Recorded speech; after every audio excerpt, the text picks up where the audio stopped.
Hello, Hello. we're back. Yay, we're back. Every time we start the episode, it makes me laugh because I sit here and sing along to the tune, right, whilst the countdown goes, and I always get the message. If you want others to hear you, please unmute yourself. And I'm just like, absolutely Really? not. So one day, if you hear me singing, I followed the instruction. Anyway, welcome to the episode 2 of season 10 of Disasters Deconstructed. Yeah, welcome back, everybody. I think if I figure out how to do it, I'll like make your video live, like during the intro sometime. On like like up in the corner. Yeah, a little free podcast disco. I need to figure that out. Oh, please don't, God. Anyway, welcome back to the second episode of season 10. Hopefully everybody was able to join us or has seen a recording of the first episode where we were hanging out with JC and AJ, talking about the season, like what we're trying to achieve with it, and about the broader project that we've been working on together. And so we're continuing that today, talking about this range of philosophical perspectives that are coming together into this volume about contemplating catastrophe. And today we're focusing on feminism. And we've had actually quite a few entries that are contemplating feminism and disasters in our volume, which I guess is not too surprising, right? Given the way that disaster scholarship has been going on in the last couple of years. And so today we've invited two of the authors who contributed to our volume to chat about feminism and disasters. So please welcome Kaira Zoe Alburo-Cañete and Susamma Seeley. Hey, hi Kaira. Hi Susamma. Welcome. Everyone. Nice to join you again. So just quick introductions. Kaira is a Filipino feminist scholar with training in anthropology and critical developmental study. She's currently a senior researcher at the Humanitarian Studies Center at the International Institute of Social Studies at the Erasmus University in Rotterdam. Kaira completed her PhD in development studies at the University of New South Wales in Australia. And for those of you who have followed our podcast for the past 6 years, you know how much we love Kaira's work. So it's wonderful to have you back with us. So it's always great to be here. Yay. And Susamma, thank you for joining us for the first time today. And it's wonderful to have your entry. So Susamma is a crisis and disaster human service specialist with a focus on whose research focuses on social justice and inclusion. She's currently working on her PhD dissertation in disaster science and management at the University of Delaware in the US. Good luck. you can do it. Welcome both. Thank you. Yeah, thank you both so much for being with us and helping us to kick off the first thematic discussion of the season. And just like for a little bit more context, I don't think we mentioned this last time, but part of our intention for the volume of essays is to figure out a really great way to navigate the volume and to like tie things together. And so that'll probably be in the form of like some sort of reading key or guide, like an index at the back, to help people link things together. But also the podcast series, and bringing people together to talk about some of the key emerging themes in the collection of essays. So excited that you all are able to help us get that going today. And we want to just learn why some of the authors wrote the way that they did, what was the inspiration for their thinking, for your scholarship more broadly. So I want to start with you, Kaira, and just ask, what kind of stuff do you read, and why did you start reading in that vein, and how does it inspire you in your work? Yeah, but first of all, thanks for making me part of this really exciting project. When you invited me, I was like, yes. So about reading, I think it's important to also, because what we read is also a product of how we were brought up as well, and our own backgrounds, right? And believe it or not, before I was more into creative writing, creative literature, reading poetry, stories, and I think that also reflects on why I tend to veer towards storytelling in my own work as well. So that's been quite influential. I was actually taught at a young age to love reading and writing by, especially by my mom, who is now a retired professor in literature. Hello, Mom. No. She has been such a great inspiration to me, although she would say I've been a very stubborn daughter. Sorry. But one important thing that why I found her so, and I still find her so inspiring, because she encouraged me to read about writings about and by women. And she started the very first and only women in literary arts group in the Philippines. So that was quite powerful and formative for me. And many of those writings actually relayed very strong messages about empowerment and breaking barriers. And so she even boasts that I wrote my first feminist poem when I was in 4th grade to her class. So you can tell that that was a really important point for me in also shaping my interests in what I would read.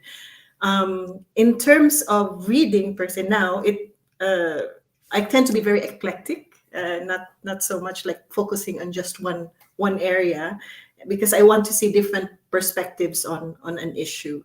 But I've had to say that my eclecticism has like maybe blossomed only in the last few years, because for me the opportunity to read is also a privilege.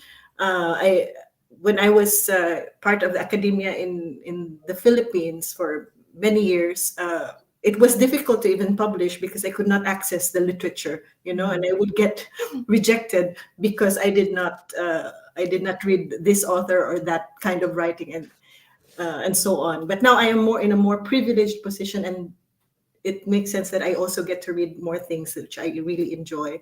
So in terms of my reading related particularly to my work on disasters, I love anthropology. It really helps, go into the more granular details of disaster experiences. I also like to read readings on geography and feminist political ecology as well. When I was doing my PhD, I also started reading about the built environment because I was working on post-disaster reconstruction. And so it made sense I had to understand that field as well. So I think eclecticism is a strength in that sense. I have an interest in disasters, but all these different literature help shape how I approach my work. Yeah, thanks for that, Kaira. I think I kind of have like a opposite trajectory, because I started off in built environment, but came to realize that I needed to read a lot more into geography and anthropology and other areas to really understand what was going on in some of the post-disaster contexts I was trying to study, right? Okay, same question, Susamma. All right. So I'm going to say that I came to this much later than everyone else, in that I had a career. I, started in the military. I got out. I did some work. I had a degree. I went and I came from a South Indian family where education is very important, right? Getting the education. However, I didn't come from a family where we understood how to navigate advanced degrees, what to do when you get to a doctoral program, right? And that's very important. So I found myself becoming a practitioner in emergency management. I worked in disaster human anything, right? And I love that work. But I saw that there were problems, and I recognized that, I need to do advanced studies in order to be able to address some of the problems. And so when I started my doctorate, I didn't realize how far behind I was in terms of the reading. And I listened to the podcast from the first one from the first episode from this season. And I realized, listening to all of you, I thought, oh, I'm much further than I realized. Okay. But here's the thing. I liked what one of the, I don't know if it was JC or AJ, one of them said that I picked up something and I thought, why didn't I start with this, right? And he also made a comment about how Jason, you and Kseniua started on the critical readings earlier. And where I am right now, everything I read because I'm interested in it, because my practical experience that I got in the field said, something didn't work there. And whatever I read in the articles, the theories and all of the research, something just didn't sit right with me. I need to delve into this. So sometimes the delving took me down a rabbit hole. Sometimes it brought me to these incredible connections. Sometimes I have random conversations. So, for example, my sister is also taking a PhD, and she told me that for her coursework, she had to read Frere and the Pedagogy of the Oppressed. Mm-hmm. And I know you have someone already doing it, so I'm not going to talk much about it, except to make this connection that I would never have come upon that work if I didn't have that conversation. Mm-hmm. But I didn't realize how much these random conversations would have, the impact rather, that it would have on our work and how we think. And Kaira, the point that you made of, what we read and how it influences us, that is profound. How we were raised. I wasn't raised in a home where it was what you read influences how you think. Because, our immigrant life, I moved to this country, it was a completely different mentality. So I recognize the privilege that I have, that I get to be here and I get to read and I get to study full time. And I see all of this as kind of the space where I'm going to do this because 1, I love it. 2, I believe in this stuff that I do. And 3, I'm going to go where I keep finding interest and keep finding the, I remember this from what I saw in the field. And we need to keep after this, because if we don't speak up, maybe others won't see it, because our lived experience is different from what the traditional researchers and the traditional stands have shown us. That's super. I really like this kind of the broader reading reference, right? That we're not just kind of reading in disasters, because, well, Jason and I perpetually, I think this is the conversation we had for the last 10 years, and that whilst a lot of disaster literature is very interesting, it perhaps doesn't challenge us enough intellectually, right? Because it's not curious, like Susamma, you've just said. But also, as you were saying about, how have I not read it? I think if ever Jason's and my chat was published as a book, the title would have been, "Oh my God, have you read this?" Because it's perpetual, right? You find a book that was published written in the 1980s, and you're like, "How did I not read this? It's been there for sort of 40 years." And Jason, what was my number? I did this calculation a few years ago about the number of books I can possibly read in my lifetime. And I was so disappointed because the number was so small. And that just kind of made me really depressed. And Jason had to deal with that for quite a while. I think your number is larger than my number. Yeah, that's for sure. But still, still not large enough. So anyway, let's move on from that. But so let's talk about your thematics first. We will come back to your entries, your essays. I'm scared of saying this now after the last episode. We'll talk about this in a second. But both of you focused on feminist scholars, right? And that was kind of your choice. So how is feminist lens useful for disaster scholarship in general, in your opinion? Like, do you think we should be using feminist approaches more? Susamma, I'll start with you.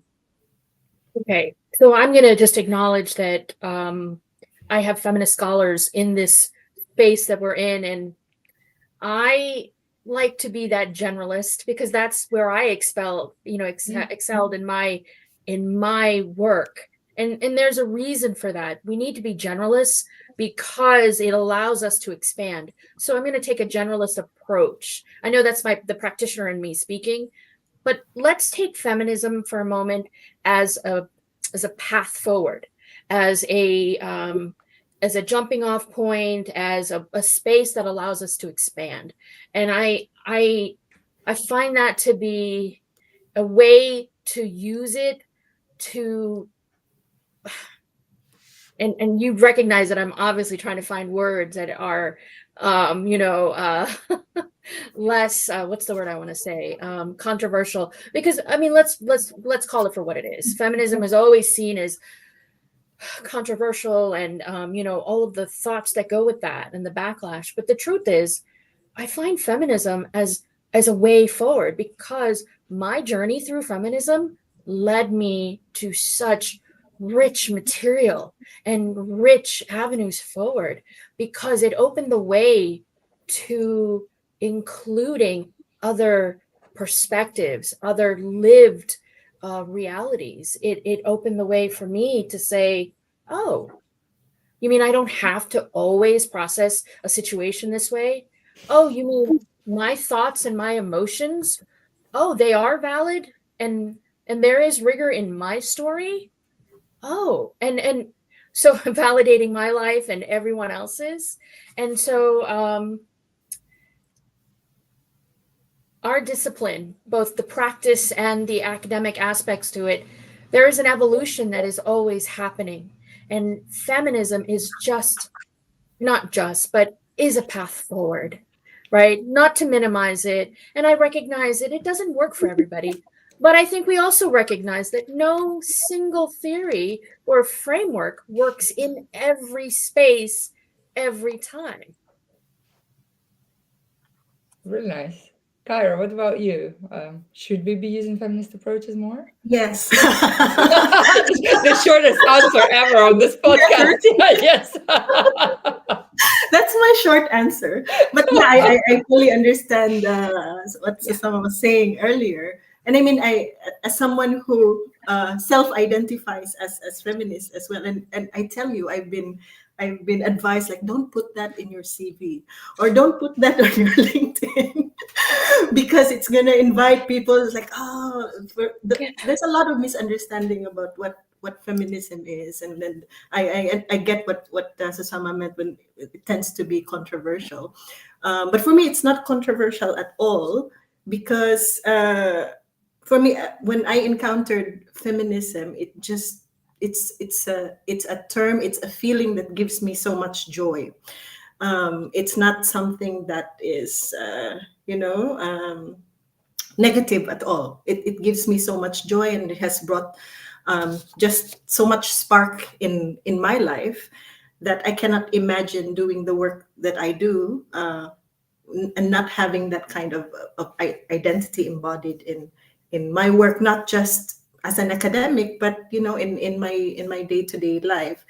And I think that's what they mean when feminism is not just a movement, but it's also something that moves you, right? And it moves you to resist, for instance, situations where you clearly see there is oppression, where you clearly see there is injustice, and I really do not find anything that is wrong with that. And maybe it's just because also of my background and how I've been raised in terms of disaster studies, and I think that's also why it became a little quite natural for me to not natural disasters, but natural for me to gravitate towards that kind of thinking, because I definitely view disaster studies as not just like an issue that concerns technical frameworks of how to reduce risks and so on and so forth. It's also very much a justice question. And I recently just, with my co-editors, we recently just produced a 2-volume special issue on contextualizing disaster justice in the Philippines. It's not a shameless plug, just a plug. But, sorry.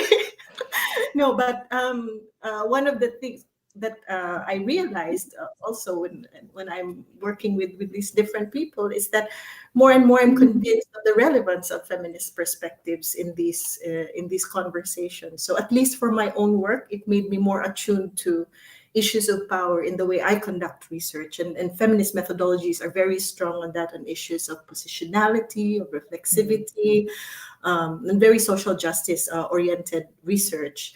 And because it sort of surfaces otherized forms of knowledges, so it's marginalized women, other groups that are also marginalized according to class or ethnicity or race, it helps reveal alternative sensibilities of what matters in disasters. And I think that's very important. For example, the role of emotions, which I've written about in my paper on benevolent discipline, which nobody really thinks about when you're talking about governing disaster spaces, but emotions actually play a very important role. Or when you're working on housing, no one, or at least if without a feminist care lens, it's difficult to see how care networks actually matter a lot for people's disaster recovery. And so, and lastly, I think what's very important, and Ksenia and Jason, we've all co-authored a paper on solidarity. And I think that's also what a feminist perspective brings in, is centering values of solidarity, empathy, and care in the work that we do. And I'm just really so happy to be able to find this community as well. Yeah, thank you both for sharing your entry point into this area of literature. And now I just want to ask you a bit about your actual essays. And so you both chose different authors. If anybody's just kind of jumping in here, we have a collection of essays, and we had like a list, and it evolved over time, and we kind of started a list, and then authors were able to select or suggest authors they wanted to write about. And so it was just kind of a really nice project that just changed over time. And so let's first of all start with you, Kaira, and talk about bell hooks. You chose to write about bell hooks. So why did you do this? What do you think we learn as disaster scholars, and why do we need to engage with her thinking? Yes, I mean, the first time you invited me to contribute to this amazing project, the first person that came to mind was, oh, I'm going to write about bell hooks, because she was just such a visionary scholar, like also a poet, very creative in the way, and also accessible in her language as well. And more importantly, she was someone who had radically reshaped feminist thinking. So, for example, with her first book, Ain't I a Woman? She challenged the sort of middle-class white liberal perspectives of feminism in the United States, which sort of invisibilized the experience of Black working class women. And I think what really drew me to her was how she was able to advocate for a feminism that embraced diversity of women's experiences, especially those at the margins. So and in my essay I talked about, I mean, she's done so much work, but I focused on two main things: on feminist standpoint epistemology, or women's standpoints, and looking at disaster experiences and processes from the standpoint of marginalized women, and her other contribution on intersectional thinking.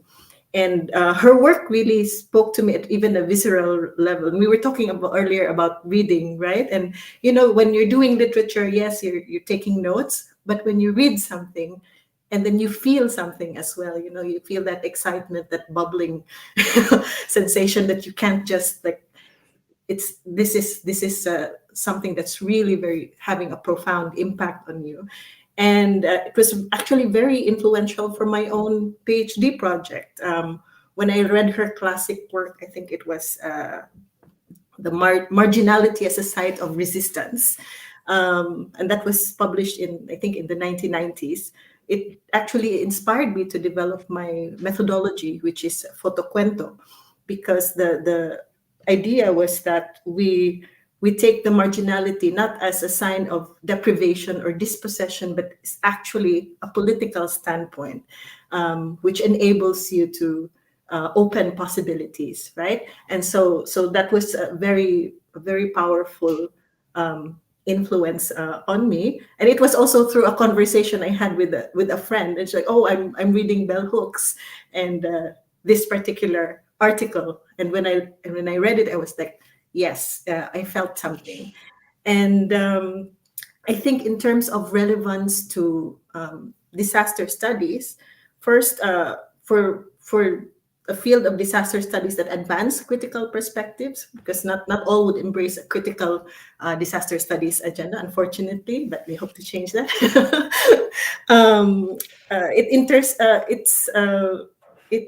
Those who are interested in bringing marginalized voices in disaster knowledge production, I think this is where that work really speaks to, talking about solidarity-based research, and Hook's works can also help us navigate pathways to more engaged work with disaster-affected communities. And I think this speaks to those who have, for example, are promoting the Disaster Studies Manifesto. This is what we've been talking about, and how we can make these values as central to our research. Her ideas on intersectionality helps reveals hidden forms of inequalities as well, not just this notion of vulnerability, this like blanket idea of vulnerability, but really to talk about what are these hidden forms of inequalities that aren't just captured by vulnerable groups like women, for instance. And of course, one of the things that I'm also currently reading, all about and I love it. And a vision of like how love is actually important. It's very important to pursuits of justice. And yes, I think this is something that just really inspires me. How we can develop love and mutuality as an ethos of how we work. That's it. That's so nice. Thank you so much for this. Jason and I we have engaged quite a lot with Hook's ideas when we were writing about vulnerability, because there is indeed there's so much to play with, and to just think about vulnerability through a completely different lens. So yeah, thank you for that. That was wonderful. Susamma, and you chose Gayatri Chakravarti Spivak. Why? Yes. Okay, so for all the reasons that mainstream feminism makes me want to take a big step back, which is why I'm always so careful about it. It could be a pathway, right? There are so many other feminisms that I want to leap into, and so that path led me to Gayatri Chakravarti Spivak, which I even just love saying her name. So let me just back up a little bit. I was trying to find people who looked like me in the work, right? People who looked like me, saying things about people who looked like me, right? And it's hard to find. And so I didn't find it in the usual spaces, and I just kept looking, and I found Gayatri Chakravarti Spivak, not in the disaster literature, right? Completely removed. And I found her because I had, meandered through Black feminism, and there she was. And I just have to keep saying her name, Gayatri Chakravarti Spivak. And I just say that because there aren't many people who are of, South Asian background in our field. And so let me tell you how excited I was. And I found the Can the Subaltern Speak? I actually found it shortly before I saw your email for the volume. And I had just found this piece, okay? And I want to tell you, let me just back up a second and tell you that when I first found this piece and I tried to read it, it was hard. It was so hard. I didn't have all the years that you all had of having to read and how to, navigate that. So I did what I did. I looked up stuff. I looked up everything. I looked at videos, and I thought to myself, oh my goodness. And I just want to say, for folks who are listening, it's normal to find brilliant writers out there and brilliant. And she's in multiple areas. And it was okay that I had to find other folks to help explain this. But this concept of subalternity, being a subaltern, she took the concept from Antonio Gramsci, all right? And I know he's also going to be in your volume, right? But the concept of being a subaltern, I think, let me explain it in a simpler way. Think of it as like it's got a background in the military. And so think of it like a lower rank. And for our purposes, think of being othered or as an other, okay? So here we are. And in our disaster work, in our scholarship, in our practice, whatever where we are, if we are asking the question, can the subaltern speak? Gayatri Spivak is saying, when she asked that question, can the subaltern speak? She's not asking, can they speak? And, you know, can they speak, right? Like, do the vocal cords work, right? What she's really asking us is, when the othered speak, can we hear them? Do we have spaces in our systems, in our processes, for us to hear what they're saying, for us to hear it? And I have interpreted it as, in our work, not only do we have these spaces, but can we act on that? Right? And so for me, that was really powerful, because Gayatri Spivak represents where I came from, because she's also South Asian. She was educated in India and in the US, and she brings together the work that I'm in, the disaster studies as well. And she also brings to the space of, how do we hear the voices of the marginalized? And how do we upset the balance, or rather the traditional balance structure, so that we can hear the voices of those who are not heard or given the opportunity to even speak? And when I read that, I thought, yeah, you know what? Not only do I need to figure out a way to share this, but I need to figure out a way to shout this from every rooftop, from every place possible, because this is one of the most powerful messages that I'd ever heard. And if I could go home and tell my parents about this, tell everybody, and I need to tell more people about it. This is how excited. And she's a post-colonial feminist. And that is one of the reasons why I think I gravitated toward her, because post-colonial feminism comes back to looking at all the structures, looking at power imbalances, but it also looks at, hey, are we considering all of those other pieces that we ignore? How we, the things that we take for granted in terms of how we, how people relate, how people are. I think a lot of Kaira, actually, you've already said a lot of what I wanted to say, Kaira. So I'm just going to go back to saying what Kaira said, But truly, I would love to be able to read and to speak more about Actually, I'd love saying the name, Gayatri Chakravarti Spivak. Okay, I want to be honest about that part. But honestly, what a powerful message can we hear? Do we allow ourselves to hear?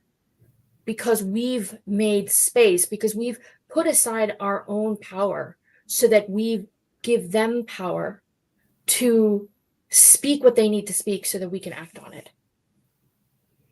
I think you're raising such an important point, kind of about hearing and listening.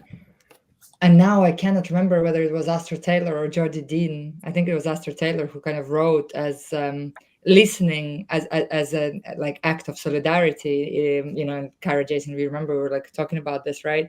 In a sense that like we all know that listening is actually a really hard thing to do, right? Every time you have a family argument, do you actually listen, right? And the answer is no. And so you've raised it so eloquently. So thank you for that. I think with something I wanted to ask about because you both kind of talked about kind of the revelation of like reading something and being impacted. And I think sometimes we don't give like our students or our peers like the best advice, or even talk to them about like how impactful things are to us. And maybe it's just like by chance that we get a good recommendation. It's not like part of the structure of academia necessarily to encourage people to go looking for that. What we see more often is like a canon of literature that we're given, that we're supposed to take as the, you know, the authority, right? So, and it might not be the stuff that's going to actually touch us. Like, how do you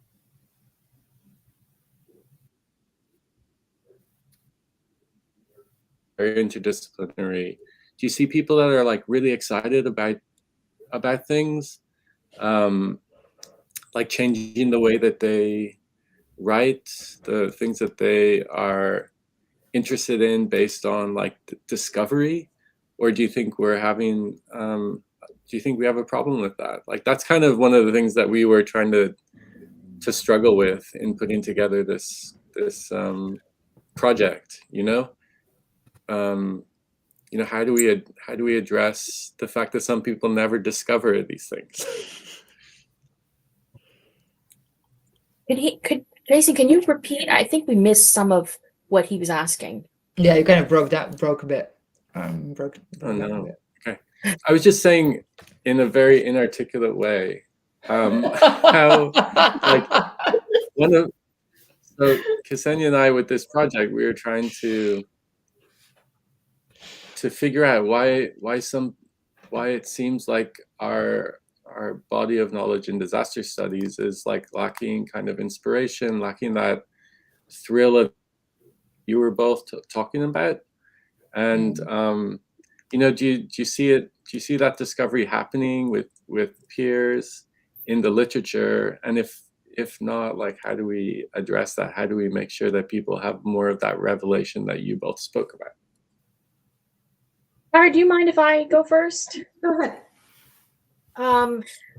So as I work on my dissertation, I find that I am making that effort to seek out voices that are following that more of the critical disaster literature route. And I'm seeking out voices who are doing that and that subject. I am trying to rely less and less upon the traditional canon. And of course, it also helps that I don't know I can't name, and I'm sure that, the school would hate the fact that I'm saying I can't name all the traditional. And, and I think that that's okay. All right. I think that that's okay because because there are so many different voices out there and different perspectives. One of the challenges with, disaster studies is that we're stuck with one way of looking at things from perhaps one country perspective, when we have many countries who are producing knowledge, right? I want to learn from that. And I think all of us should benefit from those voices. Yeah. Yeah, I think that was pretty well said. And now it's my turn to say, oh, you've said what I wanted to say. But thank you. Yeah, no, but I think also in addition to that, one key, I think, element would be, it's not about handing down people, okay, here, read this, and this is something that you should know if you're into disaster studies, but more about instilling curiosity. And curiosity in a way that, that you also encourage them to push boundaries of existing conversations. And sometimes people don't want to do that because curiosity also takes energy. You have to try to see what else is not being said. And then I think what's important is also the ability to connect what you're reading with what you're experiencing and what you're seeing, because I think that's what makes it powerful. And I think that's also for me what attracts me so much to feminist thinking, because there is no clear divide between what is theoretical and what is practical, so if you have the personal is political, then definitely the theoretical is also political and also very personal in that sense. So for me, that's one, how to inculcate curiosity. And then second is I want to go back to that first point I made earlier about reading also as being a privilege, because I really felt that I felt so inadequate in many ways when I tried to engage with this community of knowledge, but then I just had those barriers as well. But at the same time, we have to also acknowledge that knowledge is not only what is contained in academic writing. I realized that many of the work that we were doing in community organizing, because I spent also many years being a community organizer myself, and there is also a lot of knowledge in there, but it's also just not recognized. And I think this flows well with what Susamma just said about listening and hearing, even these types of knowledges that often don't get recognized. Also, I an uninvited contribution, Jason. I'm going to also answer your questions as well. No, you both just really made me think how, like, this kind of reading that really generates that spark, right? That kind of curiosity. To me, it's almost like a social act, if you wish. I somehow, like, I don't want to read and then just mull it over in my own head. Everybody must be involved, because I think that kind of that almost creates a thread, right, for like further curiosity, for kind of challenging your own thought. And that's why, like, I personally love book groups, because we all read the same book and then we kind of disagree, right? And everybody like sees something that other people haven't noticed. And okay, you get annoyed with people because clearly they're wrong and you're right? But at the same time, there is something about this kind of act of reading together, act of discussing together. And I just wonder whether, like, how we do more of that. We've obviously been trying with Jason, but must try harder. Yeah, we've organized that one here recently, and then we have like a caring about care reading group at the ISS, because we are all interested about how care applies to, of course, different disciplines. Different. So I'm one who comes from disaster and humanitarian studies, and others are more in political ecology, but we sort of gravitate towards the idea of care. And maybe it will not always get like the biggest membership, but you start, and then it hopefully it grows. But if not, then you still have a community, and I think that's what's important as well. Can I throw in a plug here? And I want to say that, so reading is also listening, because I do a lot of ebooks because I drive. I find that I process books differently if I read by listening.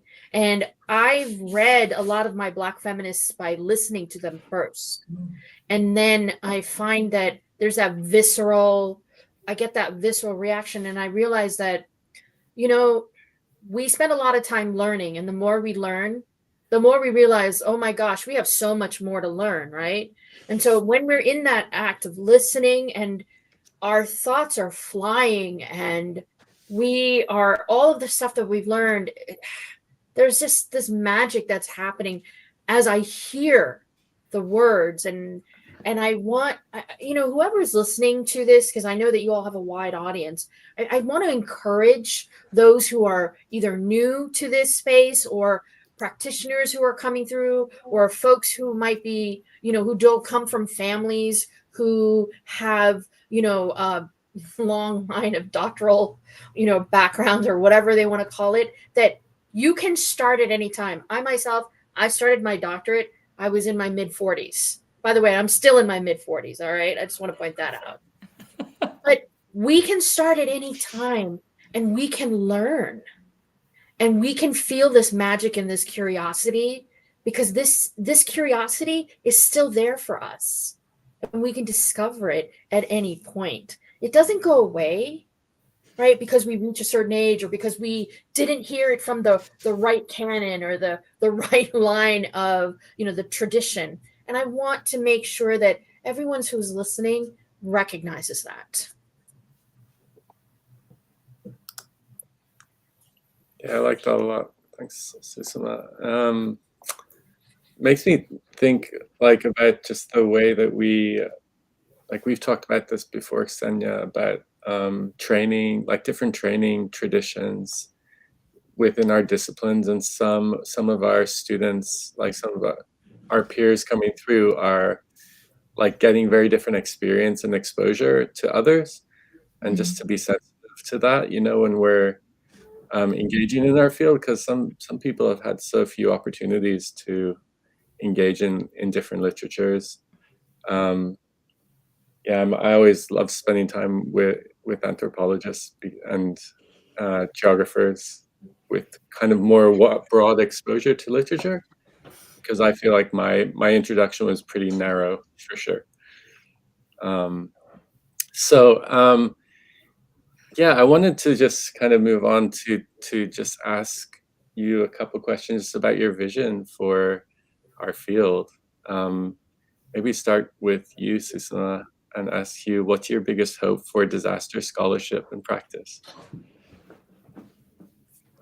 Well, if I were in a beauty pageant, I would say, that, I want world peace.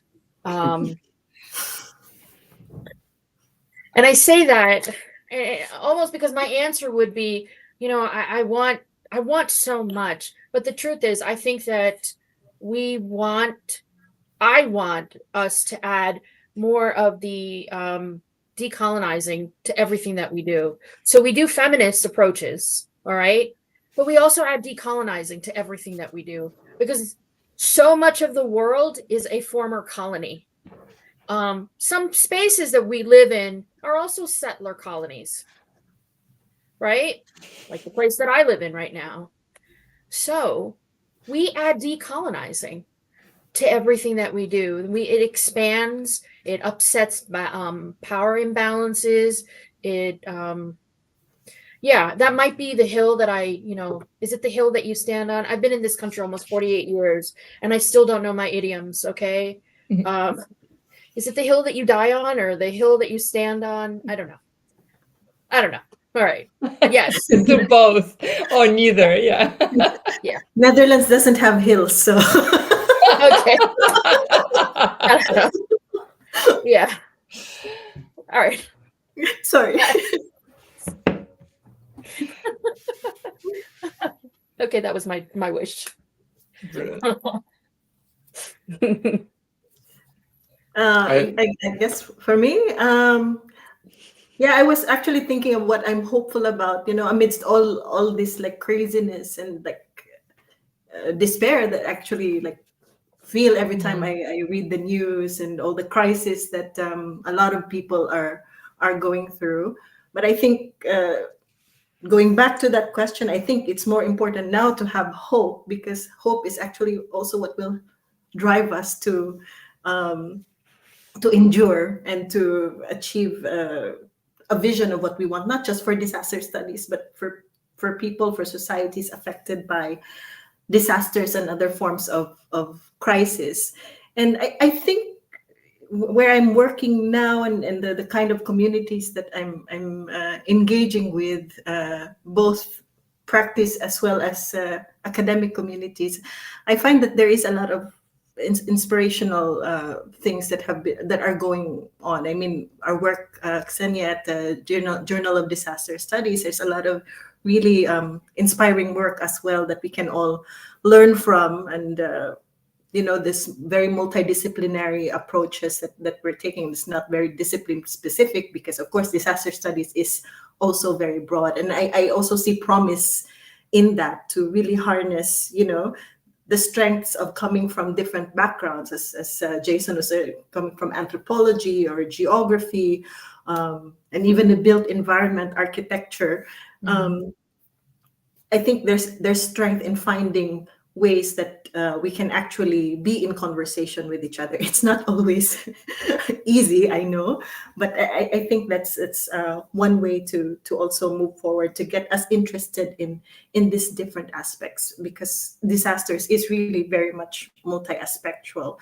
For me specifically, I'm more hoping towards really understanding and making more visible the everyday aspects of disasters, and not sort of to depoliticize this as, technical solutions for very intimate problems, and suffering.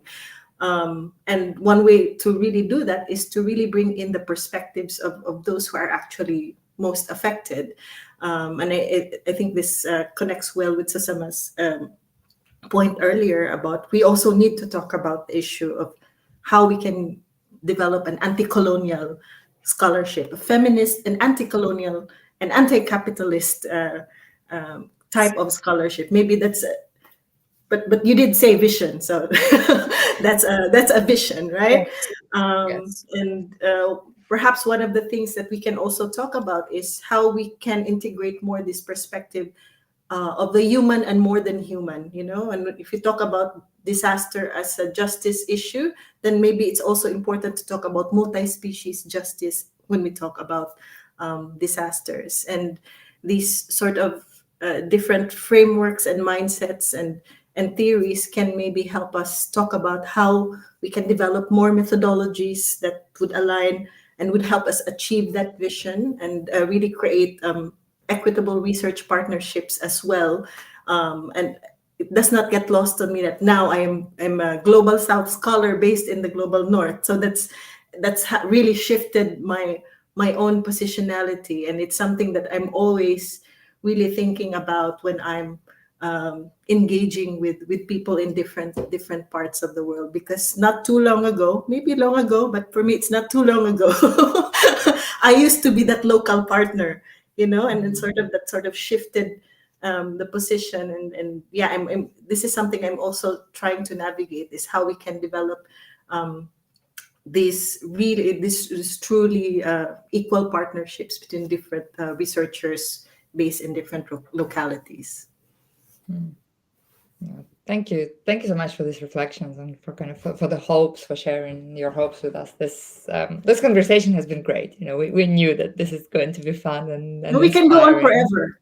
We can always go on forever, and yet we're bound within an hour. Yes. But we just want to thank you both again for writing for us, for engaging with yet another crazy idea that we kind of come up with, of which there is no end. We really appreciate your work, and thank you for being with us today. So that's it for today. For those of you listening and watching us, we hope you enjoyed today's episode.